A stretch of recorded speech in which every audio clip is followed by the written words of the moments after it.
নমস্কাৰ এভৰিৱান, কি খবৰ? আশা কৰোঁ নিশ্চয় সকলোৱে ভালে আছে। ময়ো ভালে আছোঁ। আজি হোলী বুলি মই আপোনালোকক দেখুৱাইছোঁ আমাৰ ব্ৰহ্ম আছামত ঠিক এইদৰে পূজা চলি থাকে আৰু প্ৰায়ভাগ এইদৰে ঠিক পূজা চলি থাকে।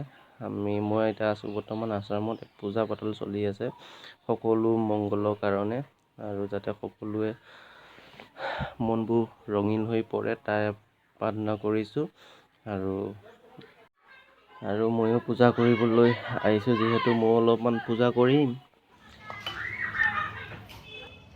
আৰু বৰ্তমান মই পূজা কৰিবলৈ বহি গ'লোঁ, আৰু যোনজন পূজাৰী হয় আৰু মোৰ দেউতা হয়, আৰু আহি পূজা কৰিব। আৰু মই বৰ্তমান বহি আছোঁ আৰু সকলোৱে বহি আছে। মানে ক'ব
আপুনি নিৰাকাৰ নিৰ্গুণ, আপুনি একাকাৰ পৰম নিৰ্গুণ, আপোনাৰ জগত চৰাচৰ হৈ আপুনি পূৰ্ণৰূপে বিৰাজমান হৈ আছে। আজি প্ৰভু দৌল পূৰ্ণিমাহৰ উপলক্ষে আঞ্চলিক সমষ্টিকাই আহি প্ৰভু আপোনাৰ গৃহতে আপোনাৰ লগত আপুনি প্ৰদান কৰা হ'ল। আপুনি প্ৰদান কৰোঁতে যদি আমাৰ কিবা ভূতপুতি অপৰাধ সৰ্বভূতি অপৰাধ থকা বুলি ইয়াৰ যদি আপোনাৰ প্ৰতি সদা পৰিধান কৰিছে, আগতে সকলোবোৰ অপায় অমংগল দূৰ কৰি আপুনি যেন মংগল বিধান কৰি আপোনাকে পূৰ্ণৰূপে চাই বাইকি বাৰম্বাৰ